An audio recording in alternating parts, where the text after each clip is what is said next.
Tonight, reshaping mining. A major player on the range buys out another huge mining company. What it means for the industry. And saving Spirit slopes. Duluth City councilors are considering a $300,000 bailout for the recreational area. And changing plans. The president adds another Minnesota campaign stop, how it impacts his Duluth rally. From CBS3 Duluth, this is the CBS3 News at 6.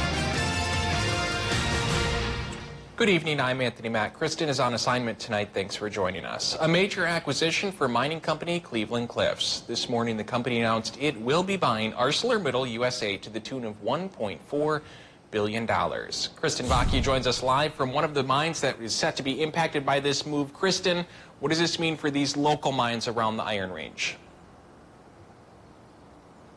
Tony, it means a change in ownership for the Minorca mine in Virginia, where we are now, and also for Hibbing Taconite. But it also shifts the scale for Cleveland Cliffs as a whole. As far as flat-rolled steel and iron ore pellet production, Cliffs will now be at the top of the list in North America. Now, the acquisition announced this morning means Cleveland Cliffs will acquire 6 steel mills, 8 finishing facilities, 2 iron ore pelletizing facilities, and 3 coal and coke making operations.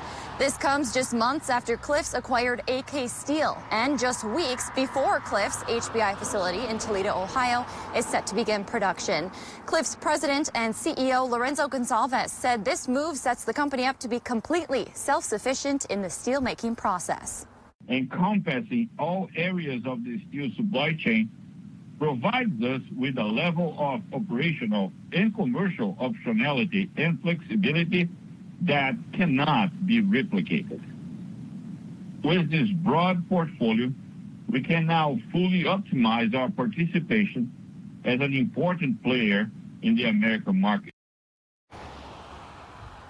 On top of running United Taconite and North Shore Mining, Gonsalves said he's excited to acquire the Minorca mine and Hibbing Taconite, citing the good relationships Cliffs has with the state of Minnesota. And Tony, Gonsalves added he expects this deal to be completed by the end of this year. Kristen, this decision no doubt impacts hundreds of union members. Are we hearing from any of them tonight?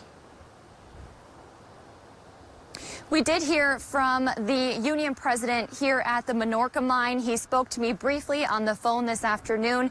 He said they're optimistic about Cleveland Cliffs taking over ownership of the mine, although at this point he said they know just about as much as we know. They are expecting to learn more in the coming days. We'll certainly keep our eyes on that one. Kristen Baki live for us in Virginia tonight. Thanks, Kristen. New at 6, we also heard from ArcelorMittal's CEO today. He says this poses a unique opportunity for his company to unlock significant value for their shareholders and participate in what he called a stronger, better, integrated U.S. business. And Dave's here for weather. Dave, I think that cool down is finally here, huh? Yeah, temperatures are going down and will continue to go down as the week progresses. From 60s over the weekend to 50s here the next couple of days to 40s by the weekend. And in between, a couple of light shower chances. We're getting one today. They've been on and off around the Twin Ports region. And so let's take a look at some of the numbers of rain totals that have come across. Not that much. 0.14 of an inch in Ely is one of the bigger numbers, and 0.08 of an inch in Hayward is another one of the bigger numbers. But we could double these totals here tomorrow as this shower chance continues. What we have going on is a trough hanging off one low, attaching to another that's approaching from the west. And that one to the west could bring a better chance for better totals of rain on Wednesday. But from now into Tuesday, it's really just the sprinkly stuff. So our day planner for Tuesday says as you get up and get out, 30% rain chance, 40% shot at showers around lunchtime, falling back to 30% in the evening tomorrow. High temps only in the 50s tomorrow. 56 should be our high temp for a lot of towns, and in a couple of days, maybe 48 is going to be the best we can manage. We'll take a look at those temperature trends in more detail in a few more minutes. Thanks, Dave. A big decision is expected tonight at the Duluth City Council meeting on the fate of Spirit Mountain's winter season. The hill has been closed since the pandemic started, and they are hurting financially. Now, funds that have recently opened up could help the mountain out. But as CBS3's John Cardinelli learns, some councilors are butting heads on the issue.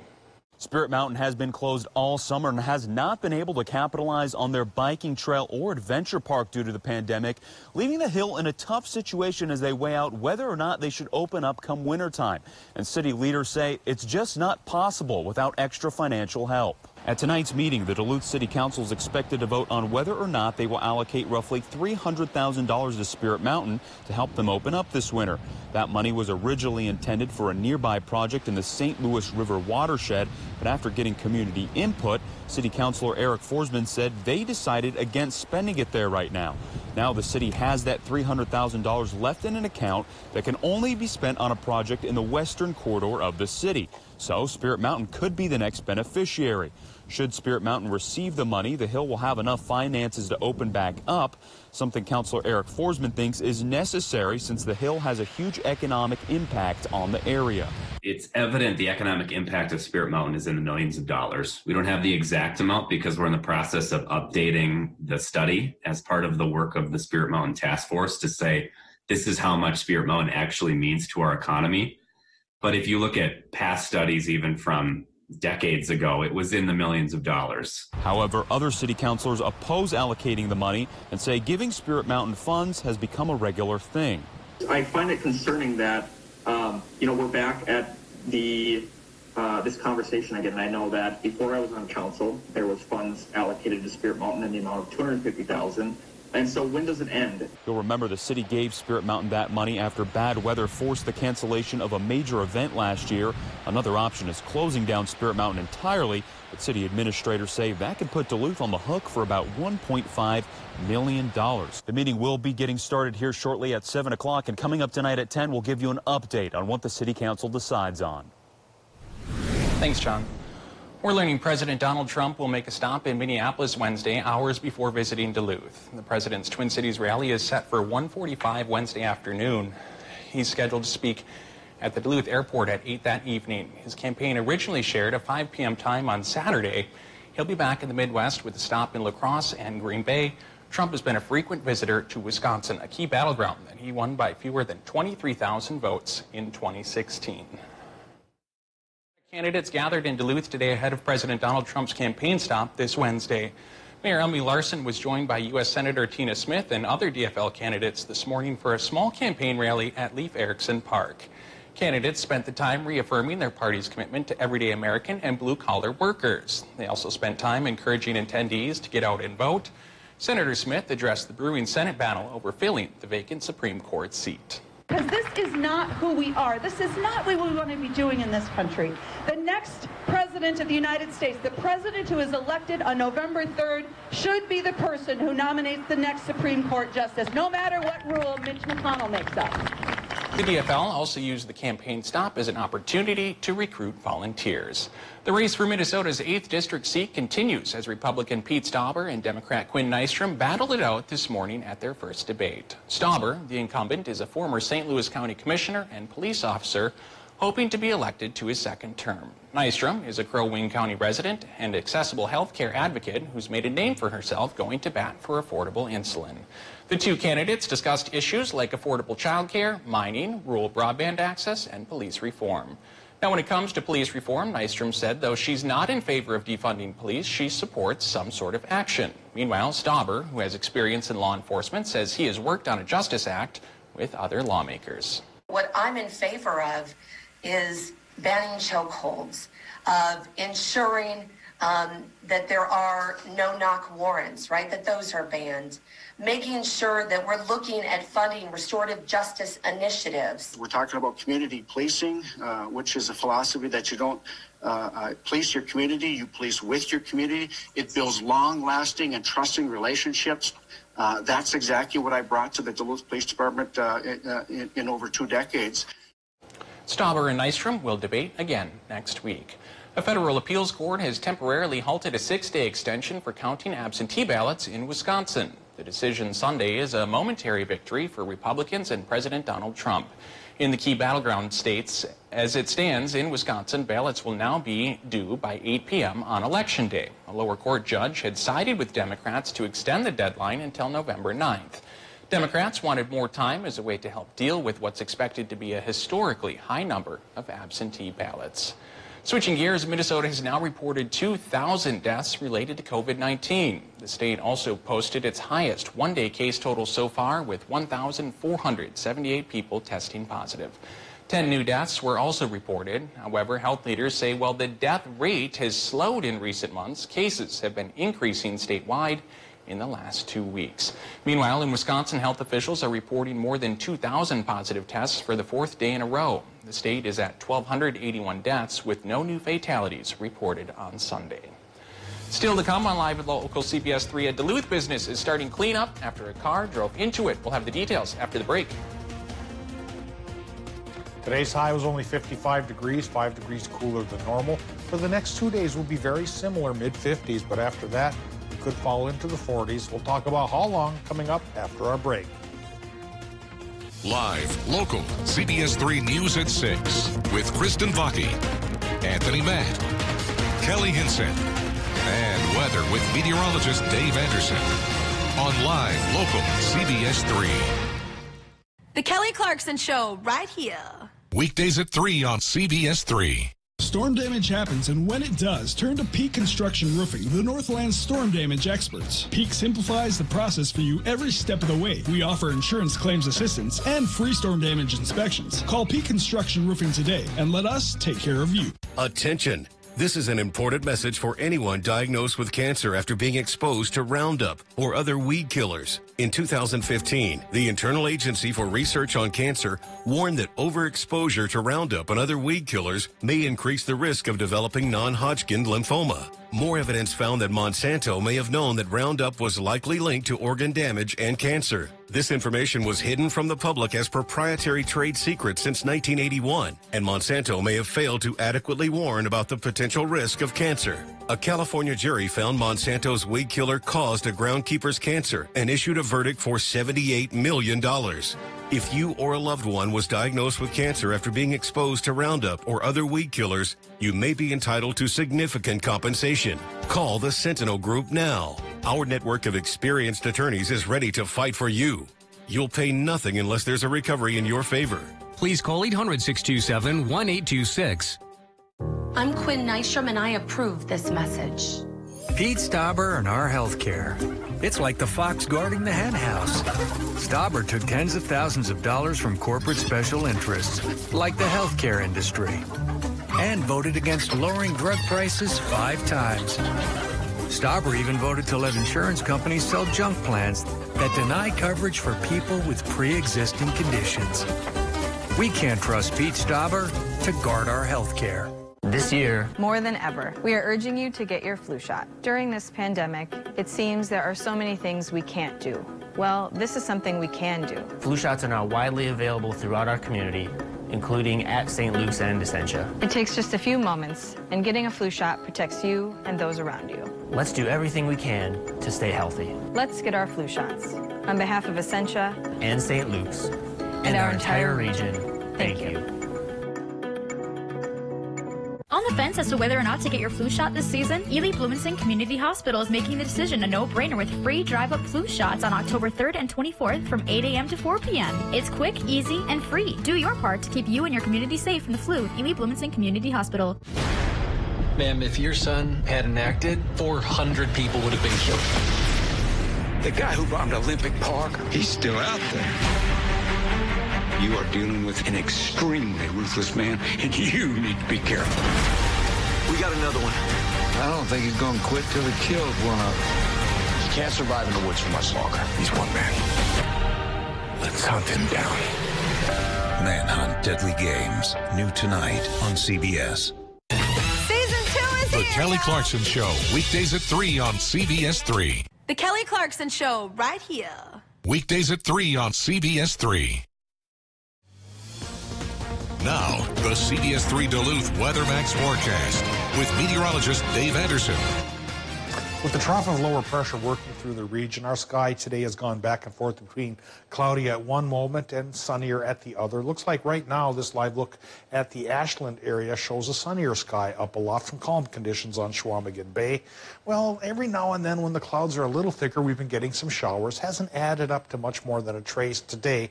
but could continue tonight and through tomorrow. The better chance for rain will be with us on Wednesday when we get a 60% shot at showers and late season thunderstorms. Let's zoom in now. Take a look at the current conditions that are coming our way from the airport in Duluth. 52 degrees the current temp, 63% the relative humidity with a northwesterly wind running 13 miles per hour. Could gust towards 20 tonight and tomorrow as well. Air pressure holding steady on the lower side at 29.82 inches of mercury. Current temperatures have fallen a bit since the 5 o'clock hour. We're down to 49 from Waters Meet to Ironwood.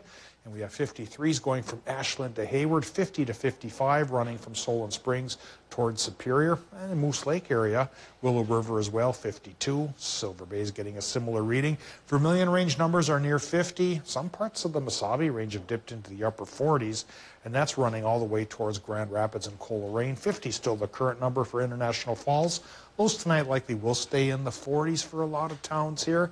But once we get into Saturday morning, it may just be cool enough then for a couple of snow flurries. Probably nothing that's going to add up the chances out there. Okay, Doppler map right now shows that a couple of rain showers. Yeah, just spotty light showers are popping up in parts of Minnesota, Wisconsin, and the Upper Peninsula, but should cause no troubles really tonight and probably won't go too far in helping to ease the troubles of droughts many of us have right now. But through persistence, we could double the couple of tenths we received today through tomorrow. Again, keep in mind, it's going to be, I'm thinking, Wednesday when we get the better chance for the rain. So on Tuesday, the trough of lower pressure in our area just keeps the showers going, yes, but it becomes a 60% chance for showers and thunderstorms on Wednesday. And some of this action may spill into Thursday, at least early on in the day, before we do get a chance for sun Thursday afternoon and into Friday as well. Okay, forecast time here tonight in Minnesota. What's that range of low temps? I'm thinking 41 to 48 with a 30% chance for the showers to continue in on and off fashion. 30% chance as well towards Wisconsin and the UP. Low temps there run a narrower band of 43 to 45. Eyeing up tomorrow's forecast in Wisconsin and Michigan, much like today for high temps, low to mid, maybe upper 50s. 30% rain chance Wisconsin and the UP. 40% chance for more of this drizzle business going on in Minnesota tomorrow with mid to upper 50s inland and mid 50s by the lake. Now here's our extended forecast, and temperatures go down into the 40s by Thursday, and then by Saturday morning with a low temp near 30 and a 40% chance of showers.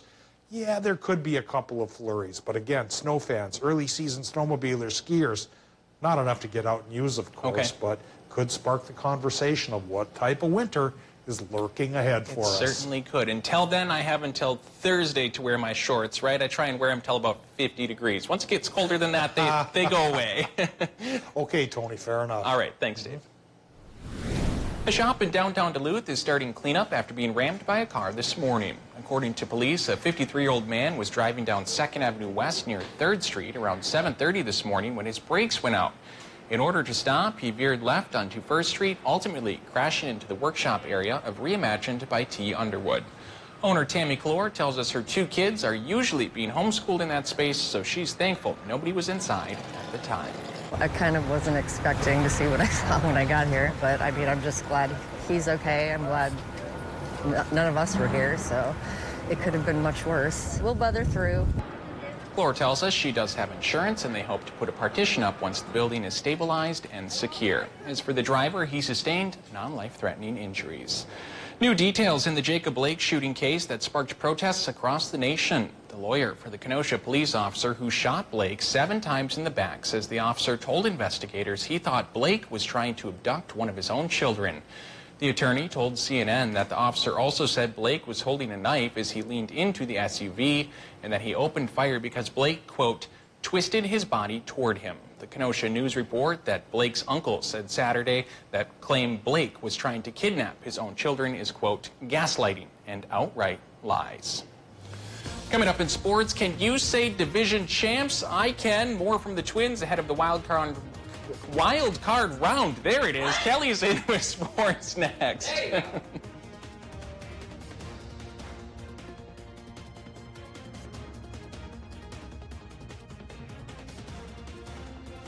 Boat inventory on select London 19 and 20 models available.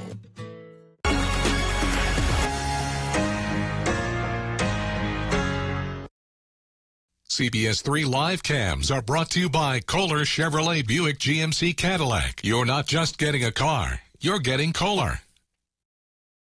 Storm damage happens, and when it does, turn to Peak Construction Roofing, the Northland's storm damage experts. Peak simplifies the process for you every step of the way. We offer insurance claims assistance and free storm damage inspections. Call Peak Construction Roofing today and let us take care of you. We can help you at Ketamine North Infusion Center. I've been suffering from PTSD and anxiety for 17 years. It has helped tremendously more than the pharmaceutical medication I've been taking. To learn more, visit us online. Be well with us at Ketamine North Infusion. Spiny water fleas are an invasive species that threatens Minnesota lakes. Recent research from the University of Minnesota has shown that lakes with spiny water fleas have fewer and smaller walleye than uninvaded lakes. You can help prevent the spread of spiny water flea by draining all water and wiping down your equipment when you leave the lake. This especially includes fishing lines and reels, live wells, and bait buckets. Learn more at stopspiny.org. In times like these, it's nice to have something that can help you save money. And for millions of Americans, that's a AAA membership. AAA's amazing collection of benefits can save members over $1,000. Year-round, AAA members save with free identity theft protection, savings on fill-ups at Shell, free career assistance, and everyday discounts on food and essentials. Join AAA today for member savings every day. The Social Security Administration just released a report saying that if a plan like the one Trump is proposing goes into effect, the Social Security Trust Fund would be, and I quote, permanently depleted by the middle of calendar year 2023. Put it plainly, Trump's plan would wipe out Social Security. If I'm your president, we're going to protect Social Security and Medicare. You have my word. I'm Joe Biden, and I approve this message. I've got one for you. See, UCare, health plan demystifiers and sleeve roller uppers. UCare, health plan demystifiers and sleeve roller uppers. Sounds so good when you say it. 96% of all providers accept UCare because they rock so hard. 96% of all providers accept UCare because they ride so hard. Can we pull over? What's our tagline? UCare, people-powered health plan. So good. Let's face it, it's been a tough year. But here in Minnesota, we're pretty tough too. We help each other, we work together, and we solve problems. That's what I try to do every day as your congressman. Like helping to save pensions for our union workers, standing with snowplow drivers during their strike, and fighting to lower health care costs for seniors and our most vulnerable. I'm Pete Stauber, and I approve this message because together we're fighting for our way of life. The Kelly Clarkson Show, weekdays at 3 on CBS3. Now, CBS3 Sports with Kelly Hinson. If you'd like a distraction from how the season has started for the Minnesota Vikings, look no further than Target Field, where the Twins will be hosting a playoff series this week. The second time since 2010 they'll be doing so. Minnesota will host, and after 4 straight first-round matchups with the Yankees, Minnesota has finally dodged the Bronx Bombers. That's a win. Back-to-back AL Central champs will take on the Houston Astros in a best-of-3 series with a chance to change that postseason narrative. That dates back to second grade for me, 2004. The Twins have lost 13 consecutive playoff games. You know, I can't say enough. Rocco has been so even-keeled through everything. You know, I think that's a lot of the reason we are who we are as a team, and you know, I think it's going to show when the time comes. You know, we're going to be ready to rock. It's going to be weird with no fans. You know, I think playoff is playoff because the fans, the atmosphere that you feel. So it's going to be another challenge for us, regardless to that point. But I guess at the end of the day, it's just baseball.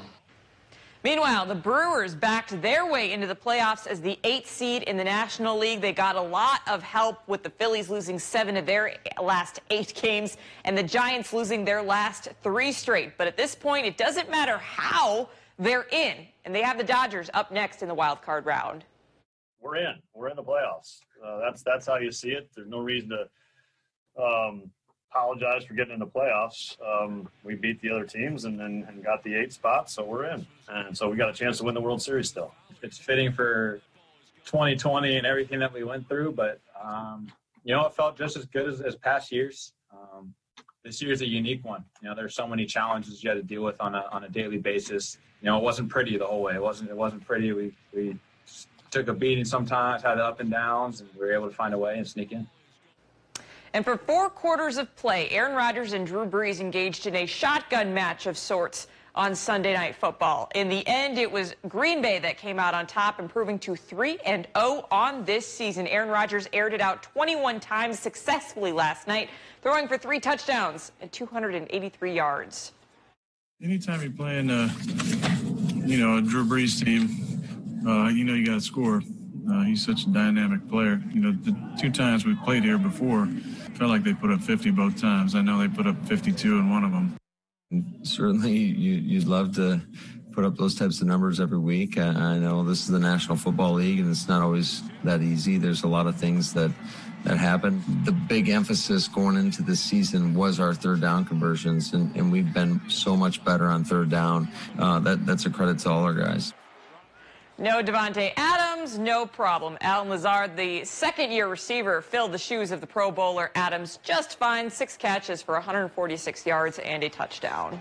This offense is just so different. I don't, other than Devontae, who obviously didn't play tonight, I don't think many teams look at us and think we have, a number of stars that they're really worried about. It wasn't an explosion of offense, but the efficiency was really, really good. The Packers are really, really good. They are really good. They were really fun to watch last night. I can't believe that Rodgers is 37 and it's still like he's in a sandlot. I know. I just cannot believe watching him sling the ball around. And if you're wondering where the Vikings recap is, it's coming. It doesn't matter. 10. Oh, it is? I would say it doesn't matter. No. Dismal. It's coming. We've Okay. saved it for the 10, but the 6, we just had this thing going with playoff baseball, a 3-0 football team. It's like we can save the Vikings maybe and talk more logistics at 10. We'll do that at 10. Thanks, Kelly. Well, also tonight on the CBS3 News at 10, a major acquisition for mining company Cleveland Cliffs. This morning, the company announced it will be buying ArcelorMittal USA to the tune of $1.4 billion. We'll take a closer look at the purchase tonight. NASA is known for discovering things out of this world, but this one is a little bit different. NASA's new space toilet is ready to launch. The Universal Waste Management System is headed to the International Space Station on Tuesday. Not only does this space toilet provide bathroom needs for astronauts, it also recycles water that will be used again for other uses. No thanks. NASA says 90% of all water-based liquids on the station do get recycled. Whew, no thanks. Dave, we got a little pre-sip tonight, huh? Yeah, and that's been recycled since time began as well. It just goes around and around in a circle. Well, this next 7-day chunk of our circle indicates temperatures will descend a little bit. And we start with rain chances Tuesday, Wednesday, maybe parts of Thursday. Bit of sun Thursday afternoon and through Friday. And temperatures falling into the 40s for part of the weekend at least, so a bit brisker. Thanks for watching.